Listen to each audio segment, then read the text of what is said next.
Hello, Star Wars fans. Hey, you know there's just 220 days until Christmas 2022. Oh, and we're broadcasting live from Sandusky, Ohio, from the RV, the mobile office here. So no blue screen, no backdrop, no effects. We're just kind of going with the basics. So, and if you've seen my RV, it's all but basic. But we're living in comfort here, and we're headed to Cedar Point this afternoon. So we'll be at America's roller coaster capital, Cedar Point, and hanging out there with our daughter. So good to see you all today. Imagic Maker, as always, good to see you on Thursday. We have another fun fan film today. And you don't see me, you just see a blank screen, an eye. I'm an eye today. You are an eye today. Yeah. We're not able to do this through Skype, so we're just dependent on the melon and how it treats us. And could I be the evil eye today? Well, it's not red, so I don't know. I don't know. I'm black. I'm all black. You know, when we were visiting just before, you sounded fine, but now it's a little like you're underwater, a little gargling. I haven't changed anything. Is it melon that does that? Well, hold on a second. Let me see if I can. Maybe I don't. I just I made it louder. Maybe that'll fix it. I don't know. We'll see. We'll see. So hey, let's get into this fan film. I noticed, and folks, we always want to encourage you to follow the link in the description out to these folks.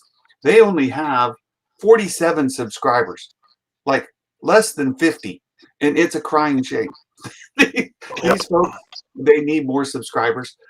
They need more likes. They only have 124 likes on the video, and I thought they did a fantastic job. So let's share this with the folks. And Dominic, thank you so much. How's the trip going? It's not too bad, but we're looking forward to this afternoon and going over to the park. And hey, Star Wars Obsession is here in the chat. I need to make a little community announcement, you guys. This evening, we're having a little community unity event. Star Wars Obsession has been organizing. We're trying to help some of our friends get their channels over milestones, meet benchmarks, and we're going to focus on one of our friends' channels this evening. I can't share yet who that channel is. That's a surprise. But at 6:30 p.m. Eastern, adjust for your time zone, 6:30 p.m. Eastern, that live stream will start at 6:45 Eastern. I will send out a message in our YouTube group for you guys to see that. I've already scheduled it.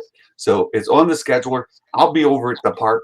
I'll be at Cedar Point hanging out, but I won't be able to join. But you guys look for that announcement this evening. Make sure you're paying attention to Star Wars Obsession and what they're doing. X-Wing's involved in this. We've got Star Wars Meg and Hawks Holocron. Several folks joining together to try to promote our friend and get them to another milestone. That's awesome. Yeah, you gotta love that. Yeah, I'm gonna be starting over here soon, as you know. Yeah. All right. So I'll be back in the swing. Yeah, very good. Very good. Hey, Meg, thanks for stopping in. Hey, I'll touch base with you a little later today. She's off to her first of many appointments today. I know she's got appointments today and tomorrow. Meg, I hope that all of it goes well, my friend. My thoughts and prayers are with you. I love you so much and appreciate you and all you're doing. So, hey, X-Wing's here. It's Matt Cave. Matt Cave's also involved with the little thing we're doing this evening. So, without further ado, let's get into this. Captain Pennsylvania. Oh, what happened to your membership? I don't know, Cap. You know, sometimes YouTube does these things. And my friend, the Magic Maker here, I know you're having to launch a brand new channel because of YouTube. Yeah. And these things sometimes happen to smaller channels, sometimes really big channels, but you're going to be launching a new channel and then migrating everything over. So you guys look for Yeah, that. it's my own fault though. It's my own fault because I didn't create a brand channel. If you create the brand channel, then you can delete whoever the main one is. And if I'd done that from the beginning, then I wouldn't be in this situation. So it is what it is. Yeah. And X-Wing, thank you so much for that, my friend. Great guy. X-Wing's a great guy. Dominic, he wants a live stream from a roller coaster at Cedar Point. I don't know about, or that was RF Gaming Channel said that. RF, I don't know if I can make that happen or not. I get myself in enough trouble without trying to do something like that in the middle of a theme park. So let's take a look here. Dawn Batcham. Let's take a look at this fan film. You guys, Yes. the channel is called Stage 3 Digital. This is all practical. Right? Yep. You got two guys. I thought they did a really good job here with their. Let me get it playing here. I thought they did a really good job. The choreography was excellent. Oh my goodness, choreography here is amazing, and they've got a little setup. The setup is that it's called the Alchemical Sons. Palpatine's, we all know about his cloning efforts, and he's trying to make a group of Force sensitive children to train under Vader, right? So using Vader's blood, he's doing experiments and creating children. Not all of them come out equal, so they have different results. And so what we end up here is a couple of these children, I believe, coming to terms. Oh my goodness! So Captain Pennsylvania back as another member. Thank you again for rejoining Captain Pennsylvania. Sorry that happened to you. But thank you for your support. Really great dude. I love Captain Pennsylvania. Hey, there's Fitz. Thank you so much for the €10 super chat there, Fitz. Thank you. So this guy's a bit of a Bane-looking guy, right? Take his inspiration from Bane. He's not Bane. Let's be clear about that, right? And dude walking here. Back on another desert planet. Imagine that. Star Wars and another desert planet. That desert planet, obviously not Tatooine, but this dude here, they're coming to. Oh, let me see if I can get closed caption. Oh, there's no closed captioning on this yet. They didn't enable it. So you guys can't make out the dialogue. Again, good incentive for you all to go out here and support them. The guy in the Bane mask, as you may guess, is feeling a little angsty. Let's put it lightly. Just a little. Just a little. So you got a real clear difference here of good guy, bad guy, right? They don't have their brothers. At least visually. Yeah, right. Their brothers. The dialogue tells you otherwise. They've gone a different path. These two. And here they're meeting up, and a good bit of this is, the guy looks like he belongs in Mortal Kombat. You're not wrong. No, not wrong. They definitely borrow some stuff. Hey, aggressively relaxing. Good to see you. Oh my goodness. Oh, this is now. I want to make a Star Wars fan film on my channel. But as boring as you travel through space, just keep making episodes and people. Just hope things happen. Just sitting there while you're traveling through hyperspace. 10 hours of just sitting there. Blue. Yeah, that's it. If you have a 10-hour, I like that, a 10-hour fan film that's just all traveling through hyperspace.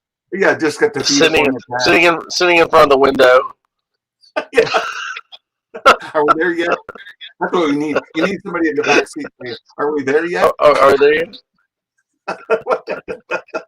How much further? Yeah, right. Like with my daughter, it's always I'll say, "Oh, we've got 20 miles to go." She goes, "Dad, I need to know minutes." I know. That's my son. I need the minutes down to the seconds. No. Don't tell me about 20 minutes. Is it 19 minutes and 30 seconds? How much is it exactly, Daddy? Is this Cal? No, it's not Cal. No. It's No, they another do. lightsaber. Yeah, but this is excellent choreograph. This guy's buff, man. Oh man, I like the scars that they have. That the guy has. They're he pretty good is. with the scars. Look, the yeah. That's what I look like with my shirt off. Yeah, yeah. Never. That's Santa. Do you know that? That's actually Santa when he shaves. Jedi Jen's shirtless dreams have come true. Yeah, they're having a fight. The one dude's in trouble. He's got his brother saber, but oops, missed, and They almost killed each other. they almost stinks. killed each other. He takes his brother's lightsaber, sets it out there, and then picks up his, and off he goes. Look, I thought this was nicely done. It has a nice story to it. It's not overly long. That's it. You guys saw the whole thing. And I just thought they did a really good job. You guys, please go out, give them a like, consider subscribing. Leave a comment. Leave a comment. It's really helpful for these folks.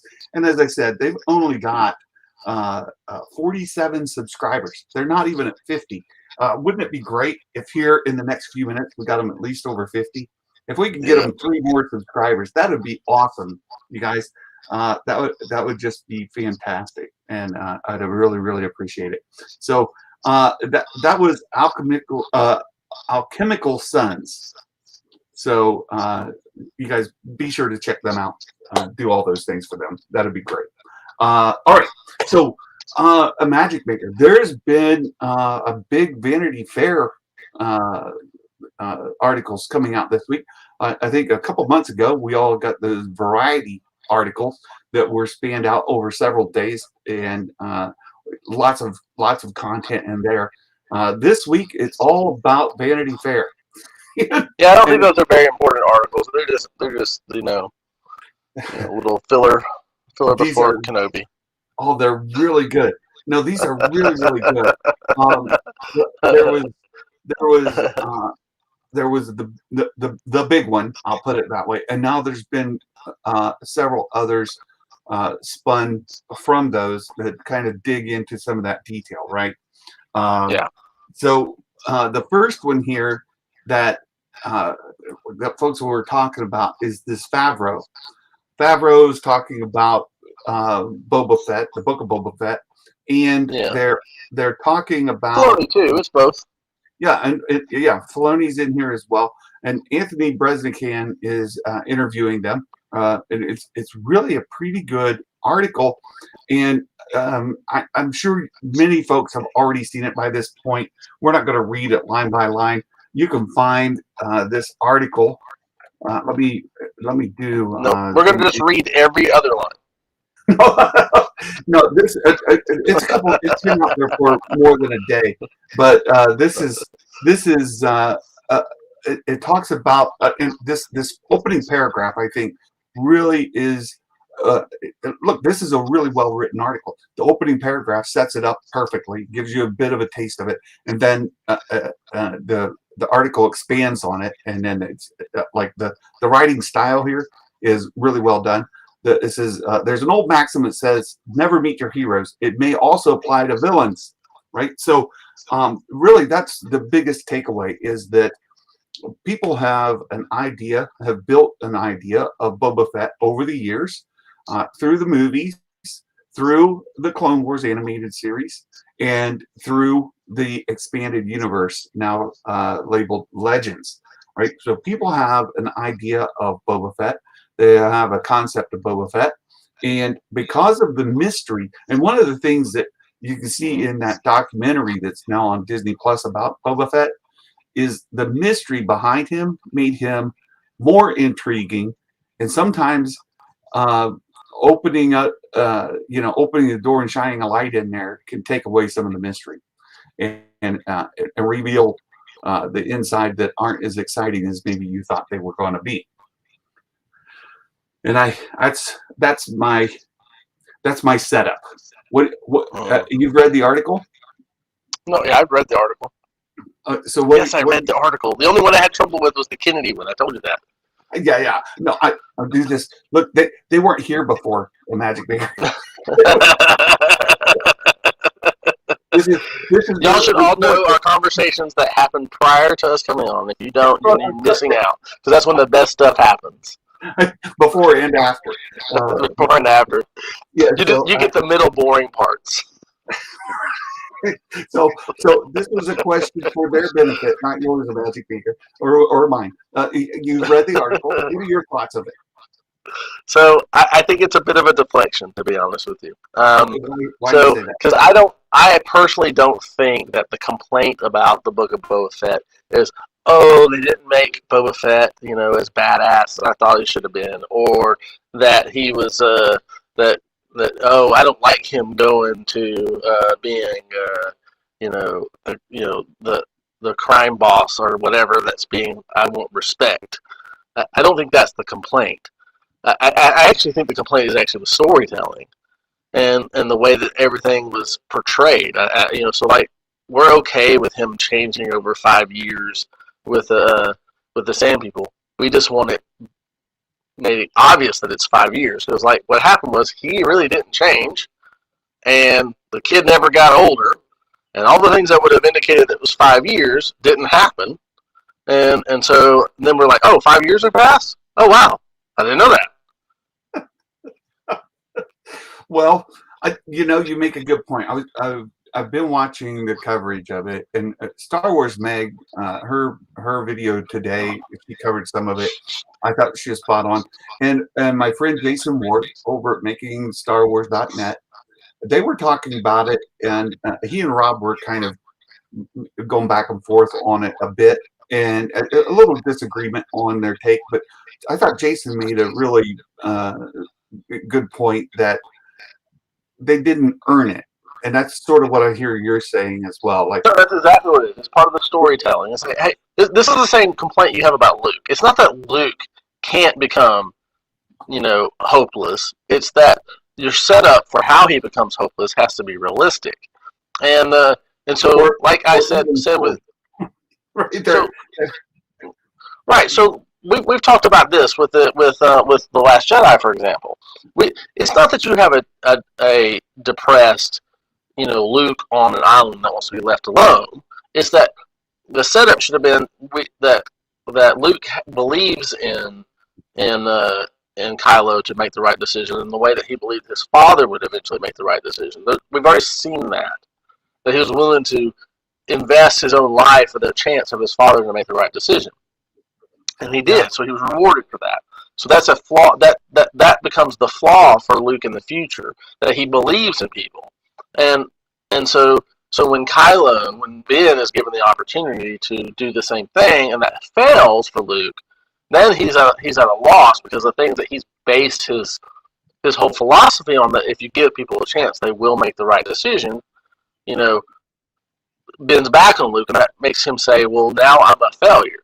And then you could believe it. But the idea that him going into, so I sense darkness in him, and he was going to kill him in his sleep, even if he didn't go through with it, that thought process went through Luke's head.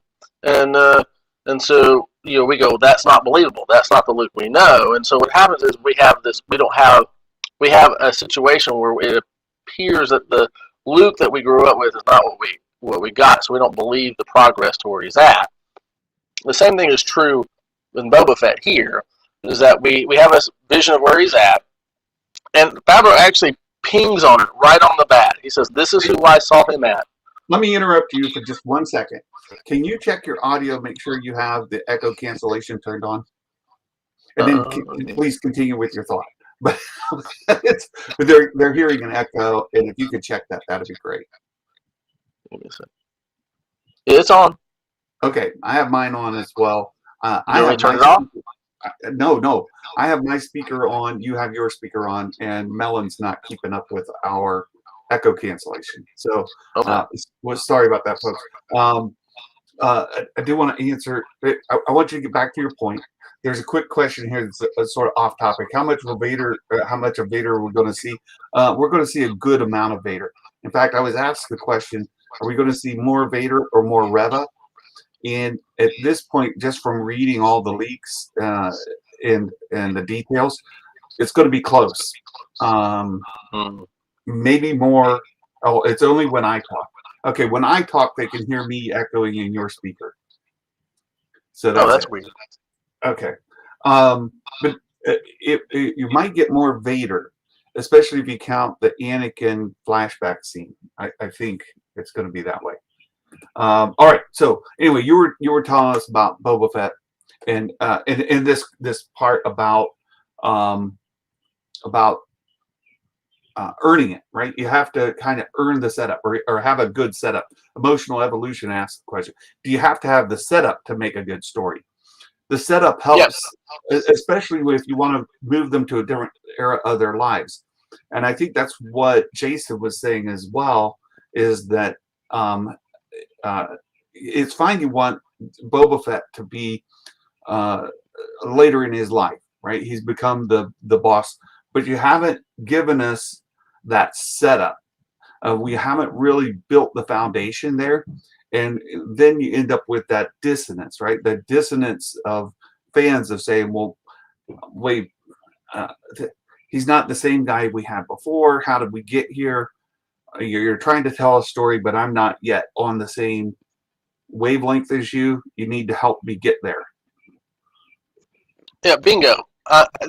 That's exactly what I'm saying. And I think Favreau had the right setup for the beginning.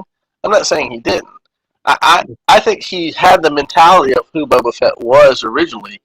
I just don't think that in the storytelling, and this probably may have more to do with Rodriguez than Favreau, but you have to be able to get us there visually, so that we understand the process that's bringing the change in the character. It doesn't have to be a lot, but we have to get it. And like I said, like I didn't have the sense that 5 years had passed, for example, and that's not the only thing, of course. But there's a lot of different things that should have occurred through the course of this that could have established where we're at and why certain things occurred the way they occurred. And they're not really huge changes, but they're changes that needed to happen. I follow and listen to Jason and listen to some other folks kind of delve into it, and what you're saying, it all lines up, and I understand exactly what you're getting to. And this part about Boba being Don Corleone, well, fine, you're going to have him be Don Corleone. Well, Don Corleone had, like, he got there, right? He didn't just start off in The Godfather as like, you get the backstory. You understand he's got that ruthlessness. I thought Meg really, really nailed it this morning in her, or afternoon, depending where you are, but in her video today, that Don Corleone, it's fine you wanted to be Don Corleone, but Don Corleone was also a murderer. Like, you knew that he would murder you. He would do the murder, right? But he was at a different point of his career. He wasn't doing the murder. He wasn't about, ruling from fear, but people still had that respect for him because they knew that if he had to, he would. And Boba Fett, they didn't get him there in the story quite as effectively. Yeah, I agree, and that's the issue. And so just and I think there could have been more storytelling with him, and unfortunately we got distracted by Din Djarin. And don't get me wrong, I like those episodes, but I would have rather had more build up, set up, and payoff from Boba Fett for the book of Boba Fett than more Din Djarin. Yeah. Aggressively. Well, first of all, Novak, yes, I'm also getting the crackling from Imagic Maker, but I think we're kind of like when we did our test right before we came on live, it wasn't there. The second we went live, now it's crackly, and we don't know what. Like nothing changed between. So sorry about that. But aggressively relaxing says all these Star Wars things start in the middle of the story. Well, that's true. Like A New Hope started in the middle, right? It's like we walked into theater and started watching a serial that you missed the first few episodes of. And Sure, but Luke didn't start from the middle. well, Not really. right. His character development started right then. Right. You don't learn until later that the story is really about Vader, not Anakin. It's about Anakin, not Luke. Right. At first, you're like, this is Luke. The other part that I thought, and just listen. Look, I should pause for one moment. I really like the Book of Boba Fett. I'm a fan of it. Right. For me, it's good Star Wars. I loved it. It really had good times. I'm not. Stepping away from doing any kind of criticism. I have my criticisms of it for sure, but overall, I really liked it. I thought it was a good show. It's a fun show. And one question that I heard somebody ask, and I think it was, oh, he's in the chat here. I saw him earlier. Let me just go back. I'll see him again. One of our friends was asking the question, did you have fun when you watched it? And my answer is yes, I did have fun when I watched it. So with that being said, then and I rewatch it, it's still fun, right? I'm still having fun when I watch it. That doesn't mean I don't have my criticisms of it, and I don't think that. And again, listening to folks like Meg, yourself, and Jason Ward, and others. I can see those holes, and I can see where they could have done a better job. It's one of these things where, like, on your job, you have a performance review. These are the things you did really well. These are things you could improve on, and maybe you next time try to not make the same mistakes you did the last time. And in the flashback scenes we got in Book of Boba Fett, the flashback does. Yeah, well, and I had a good talk with my friend Captain Pennsylvania about King Conan, and I read through the King Conan books. The flashbacks in the King Conan books, you saw a ruthless barbarian, Conan, right? Conan the Barbarian, and he was flat out taking people out. He was the Conan we all know, and he's remembering back as it builds up to this event that happens in the book, and you see he's King Conan. He's not that guy anymore, and that's who Rodriguez says he was kind of taking some inspiration from. But I thought that the flashbacks didn't do for Boba what the flashbacks did for King Conan, right? And if you're going to use that as a template, then you need to kind of lean into it, right? Make sure that it executes on that, so that when you get to the culminating event, right? Him meeting with oh shoot, who were the bad guys in that? The Pikes. Yeah, when he meets with the Pikes and all of it fits together, you've seen him be this ruthless guy, and you see where he's trying to go, like he did with King Conan. I thought that was a really good discussion I had with Captain Pennsylvania. And what I'm hearing about the Godfather and Don Corleone is like you had the same thing, right? You saw him, you saw his ruthlessness, you saw him come to this point, and now, yeah, he's the Godfather. He's at the top of the food chain, and he's not doing the murder, as they say here. Do murder, right? He's not doing that, and he's leading from a different way. That respect. I just don't know that the execution of it met with their objectives. Put it that way. How about that? Well, I mean, the idea that he'd lost respect, people don't respect you, is what they said. I mean, that's like, I get losing respect, but like, I didn't respect Boba Fett at that time either. I was like, okay, I get it. It's not like it's it's unearned. He lost it. He's being too soft, and I don't see him coming back. So that they did kind of destroy, the mystique that was around him. They didn't have to destroy the mystique that had been developed in order to move him into his new phase. Yeah.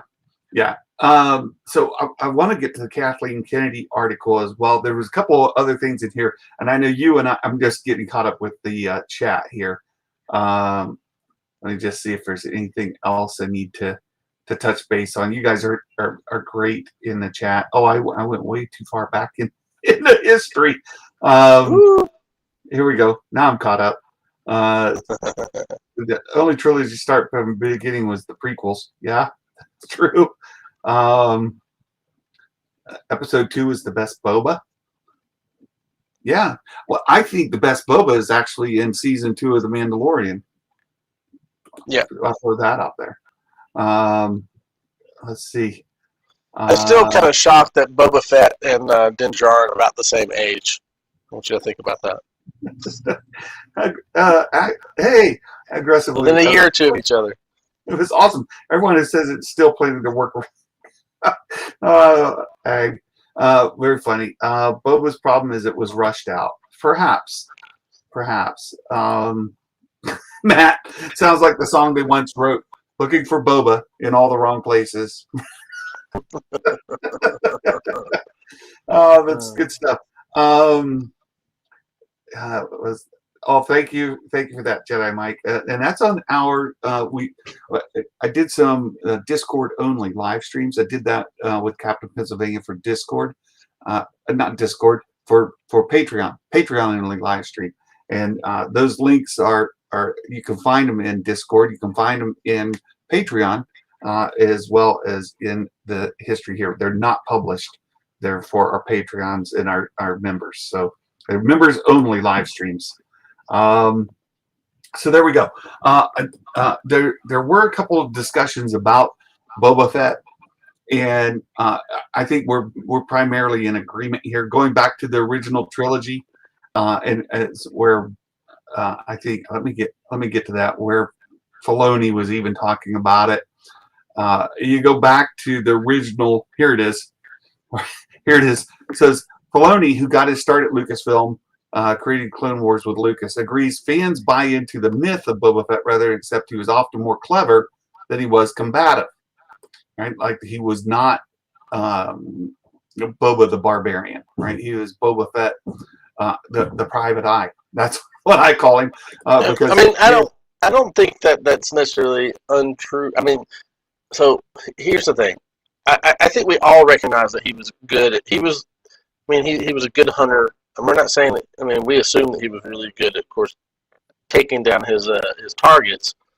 But that said, there's a couple of things in here that I think that Filoni, actually mischaracterizes.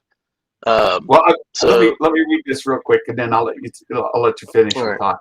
It says here, Boba Fett calls Vader to capture Han Solo. He doesn't capture Han Solo. It says Filoni notes his big moment in Empire. He gets on the phone and he says, "Hey, come and get Solo. I found him." That's why I call him the Private Eye, right? He can go find your guy, and he'll call you and say, "Hey, I found him." That's what you hire a Private Eye to do, right? And then he says he also disagrees with the notion that Fett was someone who defied Vader. Says it's funny when you say stand up to Vader, but does he though? Right? I think he was hired. Vader says no disintegration. He's like, okay. So go ahead. Finish your thought. Him standing up to Vader is not no disintegrations. The standing up to Vader occurs when he says we'll try it on Solo. Put him in. He says he's no good to me dead. And he said, to which Vader says, "You'll be amply compensated should he die." Immediately says to him, "Hey, you said I'm getting him, and you owe me." Vader didn't turn around and say, "Hey, I did the contract. Do you want to renegotiate this contract?" He didn't say that to him. He respected Boba for who he was. He said, "You'll be amply compensated should something happen to him." So his standing up was not saying, "Hey, Vader, I'm standing up to you because I'm just as badass as you are." His standing up to him is saying, here we have a guy who could force choke you, and he's saying, "Hey, you agreed I'm getting him. He's no good to be dead." Right. I have a living to make here. I got bills to pay. That's right. That's exactly right. And so the stand up is meaning he's asserting his own interest to Vader. All right. Lando Calrissian didn't do that. I mean, he tried, and Vader went, hey, pray that I don't, change the negotiations on you. So Vader had respect for him. He had no respect for Calrissian. That's the juxtaposition. I love this spectacular moments. Perhaps you feel you're being treated unfairly. Oh no, Mhm. I'm good. And aggressively Right. say, I don't think any of us should be judged for how we behave when we're in the room with Darth Vader. No, exactly. So the idea that Boba Fett was able to assert his claim and do so with confidence says that Boba Fett is an incredibly competent person. Yeah. And in Vader's eyes. That's what it says. That's the credence that's given to Boba Fett. Not that he's badass and can go out there and take on Vader in combat.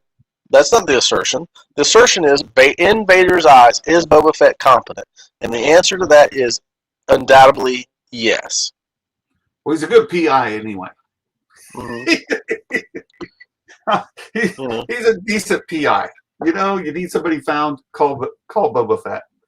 That's right. I mean, look, I've never been a Boba Fett fan, right? So I'm with you. I mean, we have to assume that Boba Fett is as good as the other bounty hunters that we saw. Those are the group of the best bounty hunters in the galaxy, as far as we know, right? All and so them being brought in, Boba Fett is among that group, right? He stands up to Vader to assert his interest. Vader does not smack it down. He treats him with respect, and so we're given the response that Vader respects, at least for what he is, Boba Fett. He does not look down on Boba Fett, and that is where that's where the mystique is built, is that he is competent.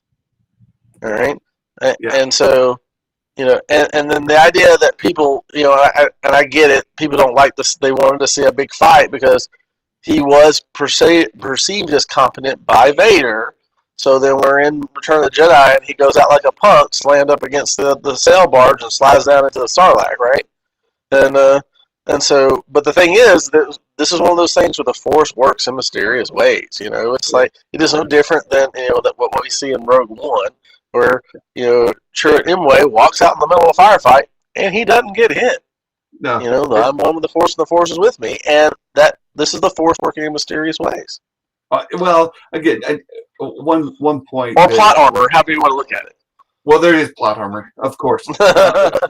And I think, and I've said this before as well, like sometimes you can't take Star Wars too seriously. You and I have mentioned it, like, and your famous one was from the light speed, how light speed works, and all the math that people have done over the ages, all the calculations people have done, all the computations people have worked on. Showing how I could do it through physics. They've done all the physics calculations. I mean, right. MIT papers on how it works. MIT papers, people.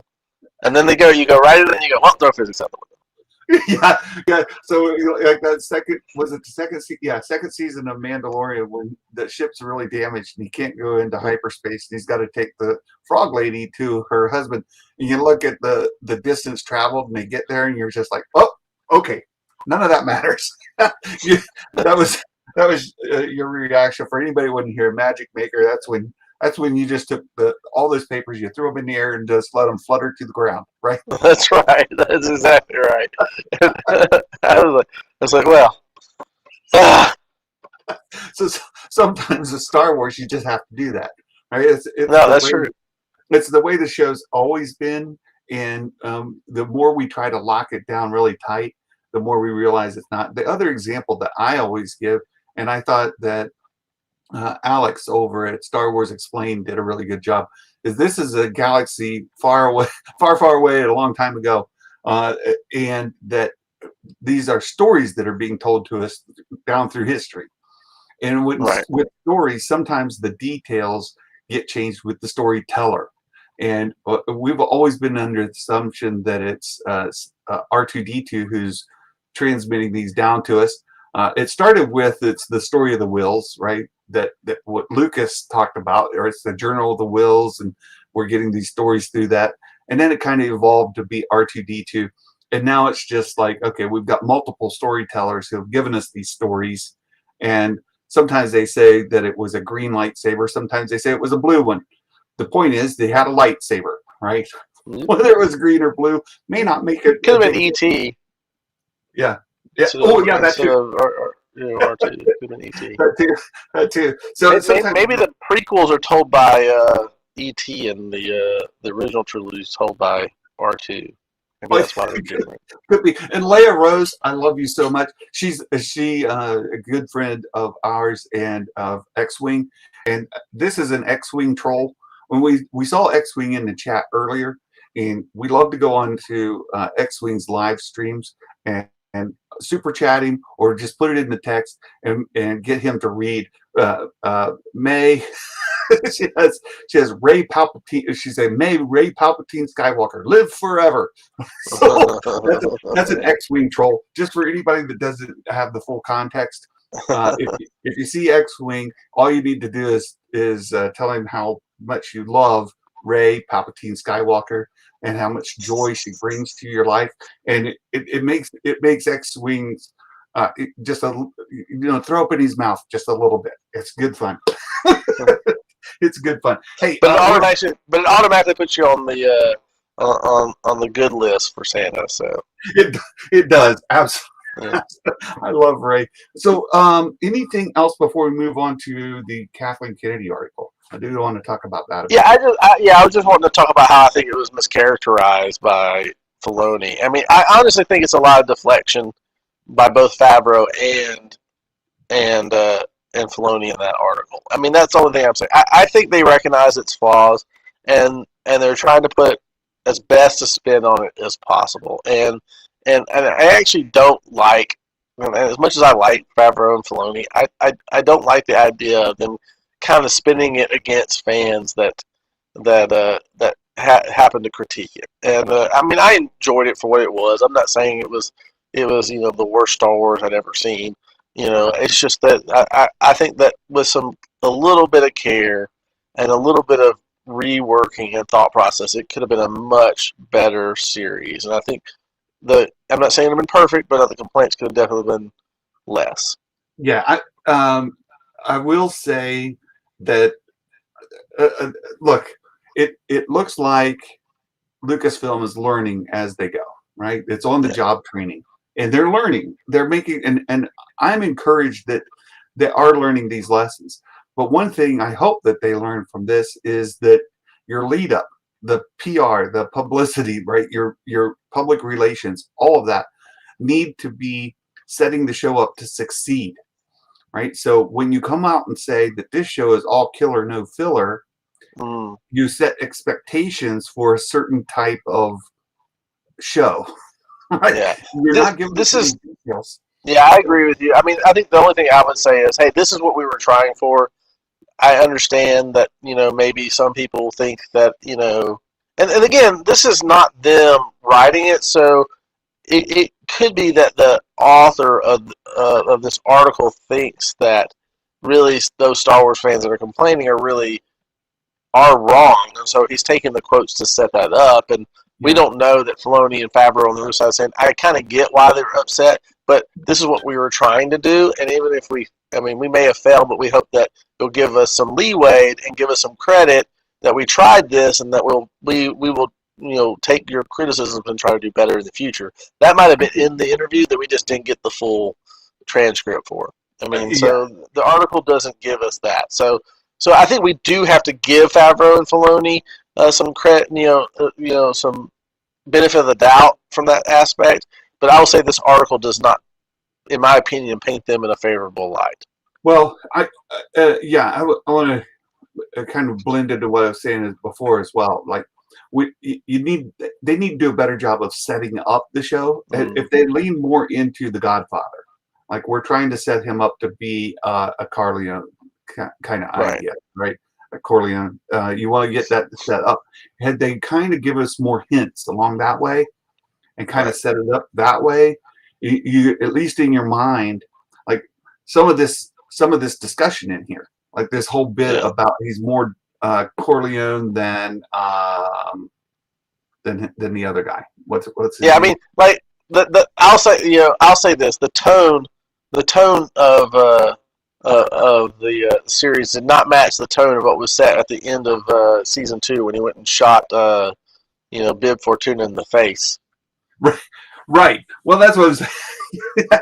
Oh, here it is.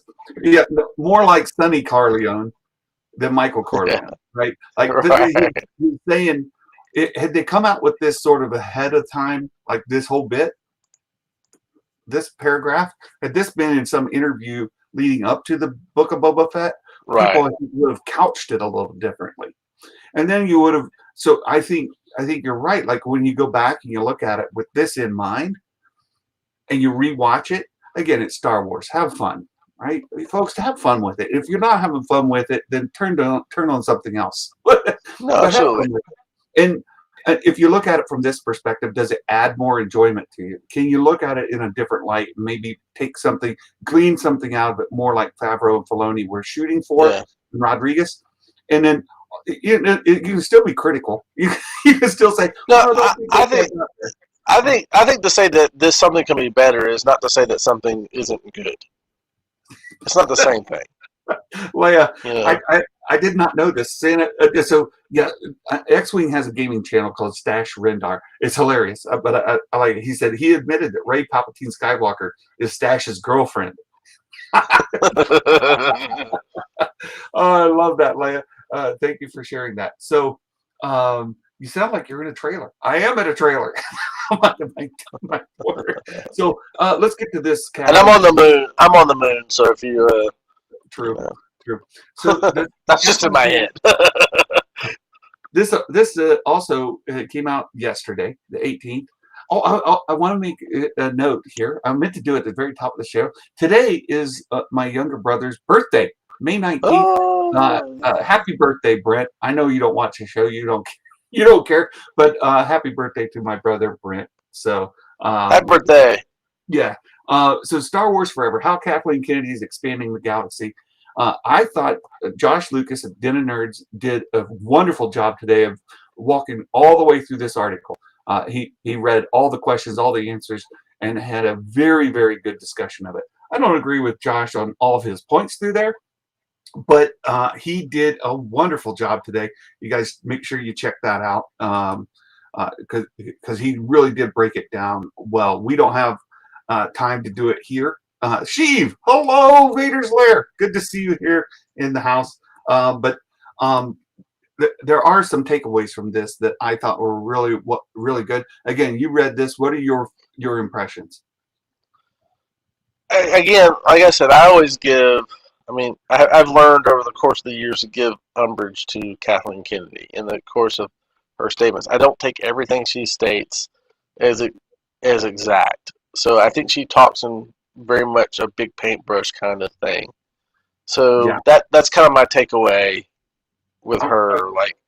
Like Yeah. some of the things she says might be a stray strand of the paint. So it's not it doesn't always come to fruition. Like she has ideas about what she would like to happen, what she thinks is kind of going to happen, what she wants to move toward or away from, and I think that she's just trying to paint as a positive picture as she can of the franchise. I think that's my take on it. I agree with you, and I think that a lot of people aren't. Again, Josh did a great job today trying to take a high ground. I'll put it that way. Just like you can criticize things, but you can't just take every word she takes and turn it into a negative. And a lot of people do. And understanding that there are certain messages she's trying to deliver, and certain messages she doesn't want to. And so her answers sometimes kind of try to walk that line in between, and people's rage, outrage, hatred that have been built up for her don't allow them to take it that way. And maybe I understand that, but I'm also more forgiving of her, and this is where I earn my shield dollars, right?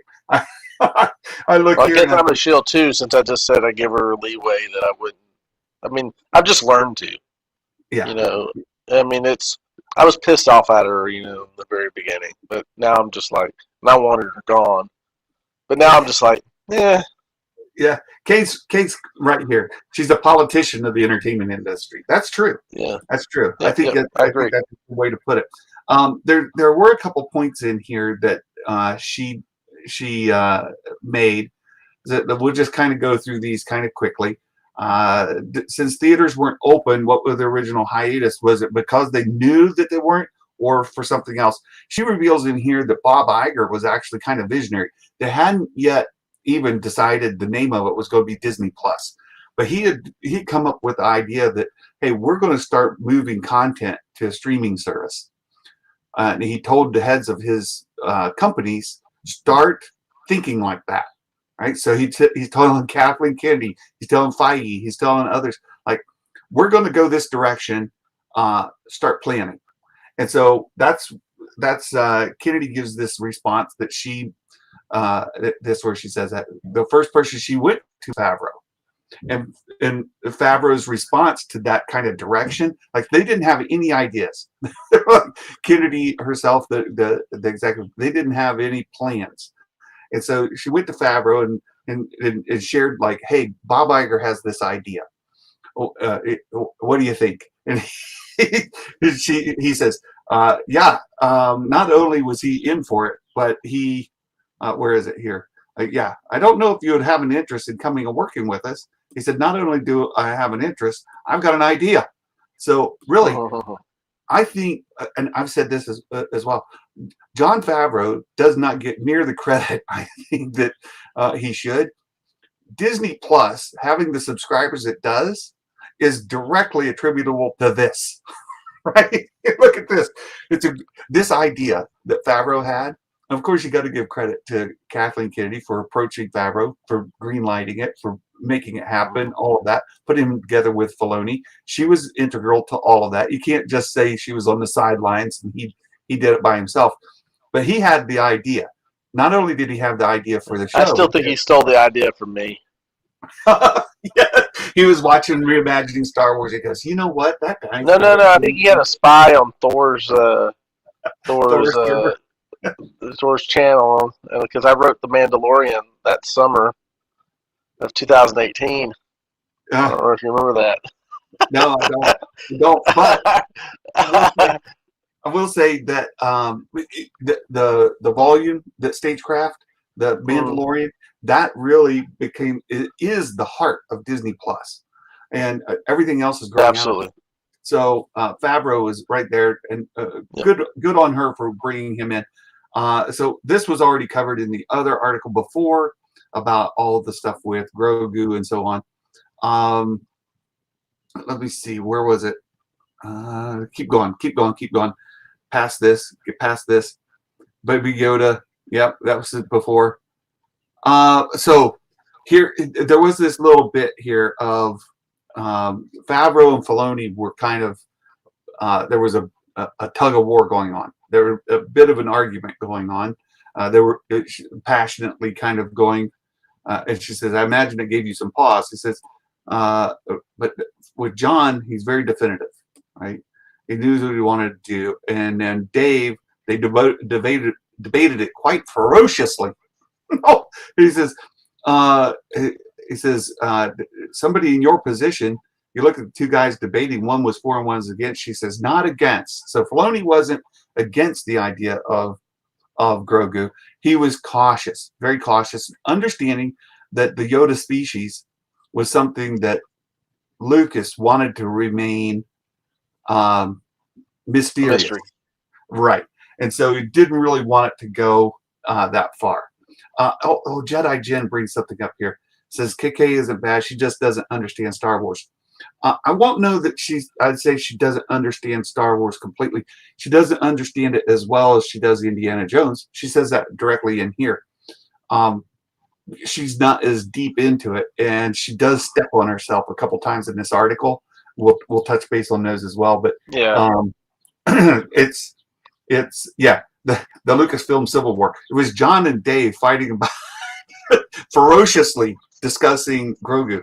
That's probably the closest to Civil War that has actually gone on there. But in any event, I think there's a lot of creative differences inside there. So I mean, that normally happens, right? You get two creatives You're going to have different. But I think that's going. I think that's going to be true with when you have creatives inside the story group and other places as well. So I mean, when you go with one vision, that tells the other people that their vision is no longer, valid, and so people will move on. And I think that did happen.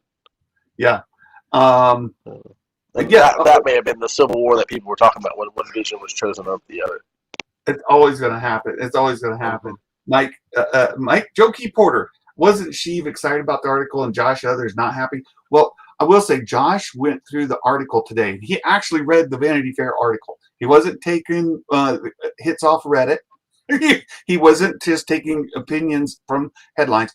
Josh went through the entire article. It was fantastic. Josh did such a good job of covering this today. I just can't say enough about it. So, So is Josh still disillusioned with Star Wars? I don't want to get too far into that.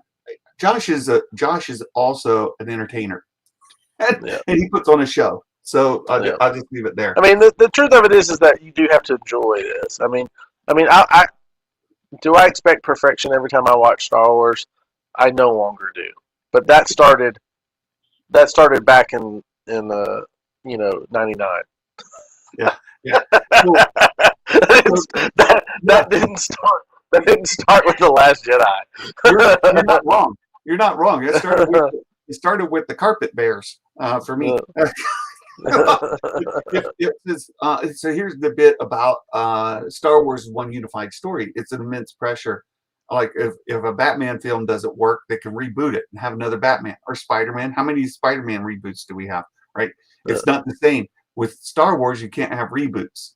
So she says they are conscientious of that, and that they said we also can't do something with Luke Skywalker that isn't Mark Hamill. So here you get the discussion, and they go into with Alden Ehrenreich, right? Says, right. I don't want to put you in an awkward spot. I don't want to trash Alden, right? The interviewer saying, I think he did a good job. But the idea that you can't replace Luke Skywalker, was that something you learned from Solo? And she says, maybe, right? Maybe. And so there's some talk about this. And then they do talk here, like, you can't make Indiana Jones without Harrison Ford. And here's where she made the comment about, she understood Indiana Jones better than she understood Star Wars. They wouldn't begin to replace Indiana Jones with another actor. Harrison Ford is Indiana Jones. So when they took Han Solo and replaced him with another actor, she didn't connect the dots, but now she has, right?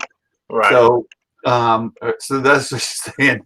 You kind of got that, and so they have learned that lesson. I do think it's really bad news for Alden in getting to do any more Star Wars as Han Solo. Yes, I agree with that. Here's the thing, though. I mean, people were completely against somebody replacing Harrison Ford. So the thing is that, for example, the person that always came up with it was Anthony Ingruber from The Age of Adeline. Yeah. Mm-hmm. And so they were like, because he had already mimicked Harrison Ford in a movie, and they were like, well, just get him because he's already done it. And so that was the complaint. It wasn't that they had a younger Harrison Ford story when it came to that. They were just like, pick somebody that it makes it easier for us to do the suspension of disbelief with. Yeah. I've got to really cut this short. We've got plans. I got to leave here in just a couple minutes. If I go late, I'll be in big trouble. So okay. Hey, thank you guys for everything, and that was awesome. I want to bring up a couple more points in this article that are worth reading and discussing. It will come up. Here they talked about Rey's origin, maybe being Obi-Wan, going back to Obi-Wan. She talks about how having children would go against Lucas's concept for Master Jedi, right? Obi-Wan's a Master Jedi, and for him to have children would go against George Lucas's ideals concept for that type of character, and she wasn't willing to go over the line with Obi-Wan. Now, as a Jedi Master, Ki-Adi-Mundi had children. Yeah, right. So this is where you get into she's not as deep into it, right? She understands the broad strokes for sure, Right. but rather she understands that kind of detail. I don't think she does. And I think that's a fair criticism. Like she doesn't know that much, and here she's put on the spot. She's definitely not in the lore. That's why she has people like Filoni.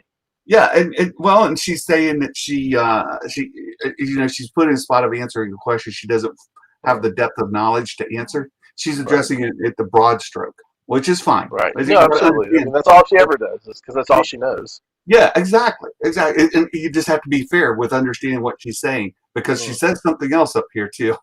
That it's going to get people. That it's going to be the focus of many articles. So here they're talking about the Acolyte being in a new era, and talking about showrunner Leslie Headland and doing all of this. And it says, how important is it to get outside the gravity of the Skywalker saga, moving beyond characters we already know, right? And it says it's vital. Staying with the construct of George's storytelling, right? They're going to stay within staying within the construct of George's storytelling is too narrow, right? It's our job to step away, have a connection for sure, right? That won't stop, but moving on from the Skywalker saga. And then here is publishing a test kitchen for some of these eras.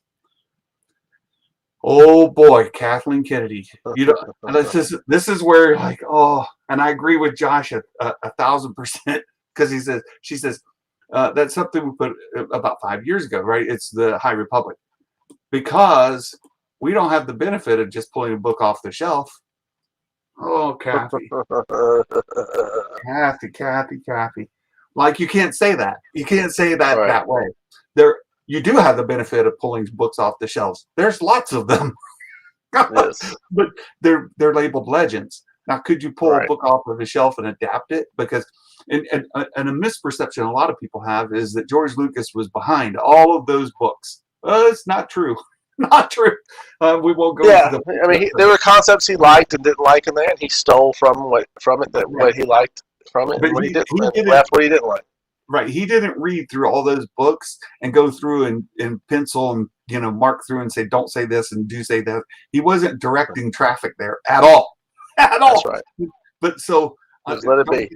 Don't get the idea that he was reading through them and then putting the signature on them so they could go to publishing. That wasn't happening. That's right.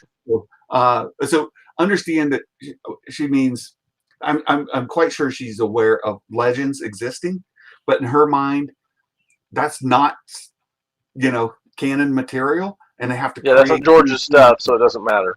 Right. It's like it doesn't exist to her. But boy, this quote, oof. I mean, it's like somebody needs to be at her elbow and just say, Kathy, shh, don't say that. Right.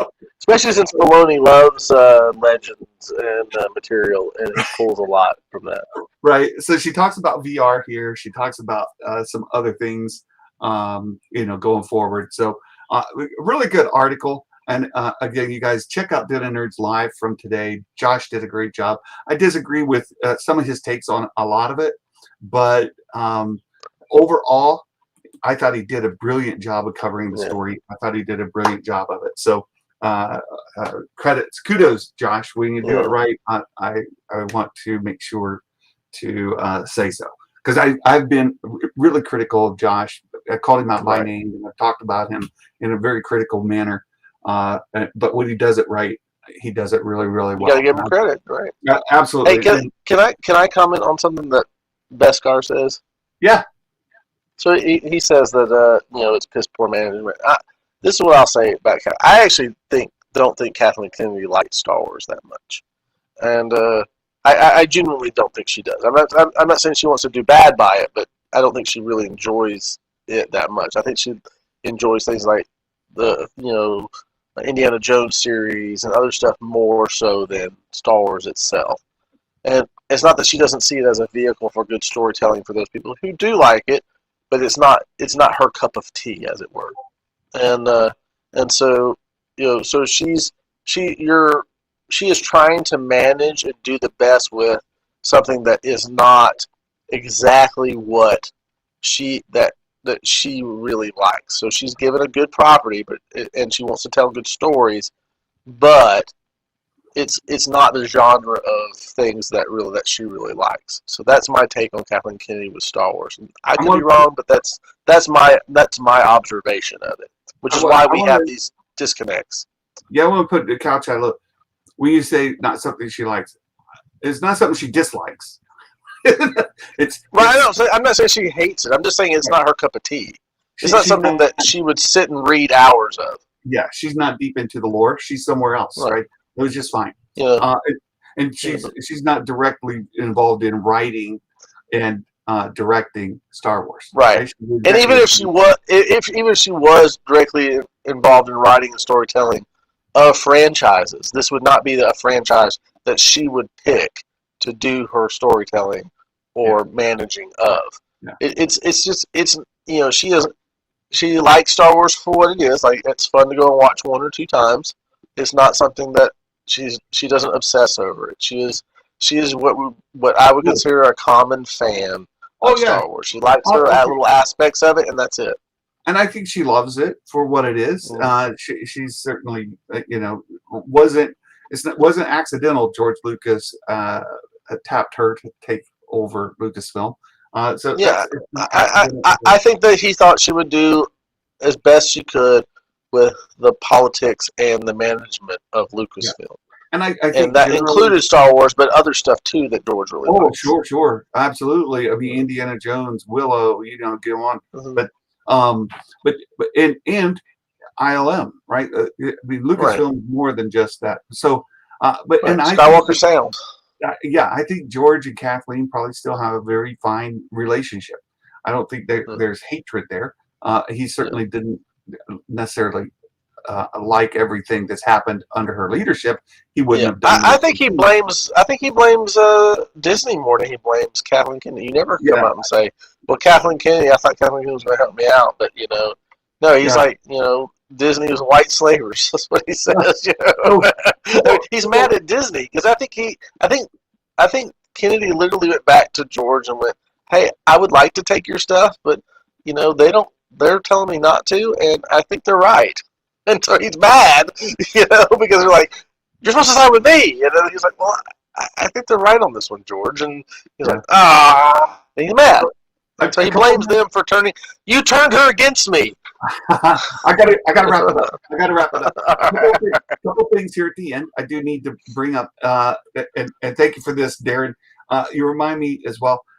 My friend Jason Presson from Polyhedral Paradise, we're trying to schedule a live stream perhaps next Wednesday to talk about our likes and dislikes and the excitement for Kenobi. Speaking of Kenobi, we're just 8 days away. And if you followed our channel for long, you know that on days where we get new Star Wars, we like to do a little predictions game. We put some yes/no questions. Is this going to happen or that going to happen? You say yes and no. And at the end of the day, we score them. And if you can score better than Santa, you go on the Wall of Fame. We put your name on the table. And if you do worse than my friend Imagic Maker, you're on the Wall of Shame. Oh, that's a sad place to be. But we have a lot of fun with it. But so we're just 8 days away from Kenobi. We'll be putting together the first rounds of the predictions game very soon. So please be on the lookout. The problem is that Santa has all the leaks, so now he can't lose. I've got to be careful about the questions because I can't cheat. So we're coming up with some questions. I'm talking with Mark and others, and we're coming up with our questions for that. It's good. We have a ton of fun doing them. It will be fun. Another reminder: Community Unity stream tonight. My friend over at Star Wars Obsession is scheduling that 6:30 p.m. Eastern, just for your time zone. And we're trying to help a good friend of ours meet a milestone. One of the channels, one of the people you see here, we're good friends with. I'm not allowed to share the channel name just yet. They're trying to push at 6:30 p.m. tonight. 6:45. You'll look for that to come out from my channel. I'll be sharing the details of that and who you can go support. Help them get over. I'm gonna need that help in about a week when I drop the new brand channel too. Yeah, we'll have to move over. So that covers all of it for me today. We're headed over to Cedar Point. we're headed over to the nation's roller coaster capital, and we're going to spend some time there this afternoon. Imagic Maker, thank you again for being here. I've had a lot of fun, as usual, talking Star Wars with you. And have a wonderful week, my friend. You too. May the force be with you all. And Merry Christmas, everybody.